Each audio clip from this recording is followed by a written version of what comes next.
मैं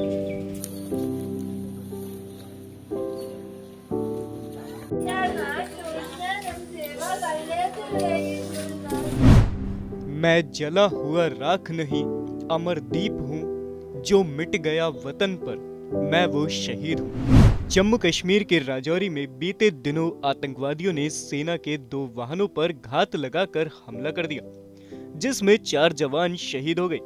आतंकियों की इस कायराना हरकत के बाद शहीदों के पार्थिव शरीर उनके परिवार के पास रवाना कर दिए गए। इस वारदात के बाद शहीदों के परिवार से जुड़ी दिल तोड़ देने वाली कहानियां सामने आईं। इनमें से किसी की जल्द ही शादी होने वाली थी, तो कोई अपने पीछे हंसता खेलता परिवार छोड़ गया। शहीदों में कानपुर के सैनिक करण सिंह यादव भी शामिल हैं। वे कानपुर शहर के चौबेपुर के भावपुर गांव के रहने वाले थे। शहीद सैनिक आखिरी बार अगस्त में अपने घर आए थे। इसके बाद फरवरी में उन्होंने पिता से आने के लिए कहा था, लेकिन उनके आने से पहले ही घर पर शहीद होने की सूचना पहुंच गई। उनकी मौत की सूचना जैसे ही घर पर पहुंची, पूरे गांव में मातम छा गया। गांव के लोगों के मुताबिक करण सिंह छुट्टी पर जब भी गांव आते थे तो गांव वालों को बड़ा प्यार और सम्मान देते थे। करण सिंह के घर में उनके माता पिता के अलावा एक भाई और 2 बहनें हैं। उनकी शादी हो चुकी थी। करण की 2 कम उम्र की बेटियां हैं।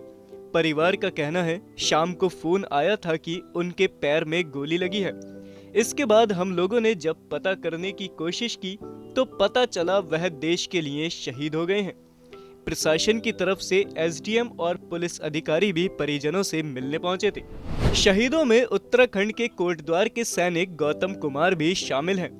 28 साल के गौतम कोटद्वार के शिवपुर आम पड़ाव के रहने वाले थे। वह 16 दिसंबर को ही छुट्टी से वापस ड्यूटी पर गए थे। अगले साल 11 मार्च 2024 को उनकी शादी होनी थी। गौतम के बड़े भाई राहुल कुमार ने रोते रोते बताया कि 21 दिसंबर की रात 12 बजे भाई की यूनिट से फोन आया कि वह शहीद हो गए हैं, जिसके बाद घर में कोहराम मच गया। आतंकी हमले में नवादा के वारिसलीगंज प्रखंड स्थित नारो मुरार गांव के राइफलमैन चंदन कुमार भी शहीद हो गए। घटना की सूचना घर वालों को फोन पर दी गई। सूचना मिलने के बाद से ही घर वालों का रो रो कर बुरा हाल है। उनके घर में माता पिता के अलावा कुल 3 भाई हैं, एक बड़ा और एक भाई छोटा है। चंदन के बड़े भाई का नाम जीवन कुमार है, वही पूरा घर संभालते हैं। छोटा भाई अभिनंदन गांव में ही राशन की दुकान चलाता है। चंदन साल 2017 में सेना में शामिल हुए थे।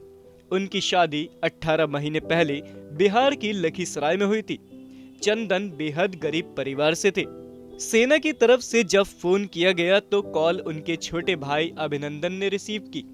अभिनंदन ने बताया कि उनको रात करीब 12:30 बजे फोन पर जानकारी दी गई। फोन आर्मी कैंप से आया था। पहले उन्होंने पूछा कि आप चंदन के क्या लगते हैं। मैंने कहा कि मैं उनका छोटा भाई हूँ। पहले उन्होंने मुझे धीरज बंधवाया और कुछ देर बाद चंदन भैया के शहीद होने की बात बताई। हमें उनकी बातों पर विश्वास नहीं हुआ। हमने 4-5 बार कॉल किया, लेकिन उधर से यही बात कही गई कि भैया नहीं रहे। इस मुठभेड़ में राइफलमैन रवि कुमार राणा भी शहीद हो गए, जिनका अंतिम संस्कार जम्मू कश्मीर के किश्तवाड़ जिले में उनके पैतृक गांव में सैन्य सम्मान के साथ किया गया। 26 साल के रवि 7 साल पहले सेना में शामिल हुए थे। जल्द ही उनकी शादी होने वाली थी। जब उनका पार्थिव शरीर किश्तवाड़ पहुंचा तो उनकी मंगेतर गमगीन थी।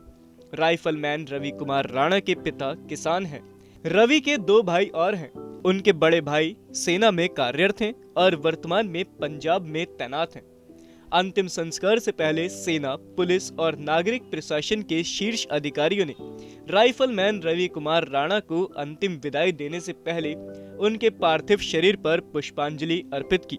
टीवी 100 परिवार सभी शहीद जवानों को श्रद्धांजलि अर्पित करता है। ऐसी ही लेटेस्ट खबरों को जानने के लिए हमारे चैनल को लाइक करें, सब्सक्राइब करें तथा बेल आइकन पर प्रेस करना ना भूलें।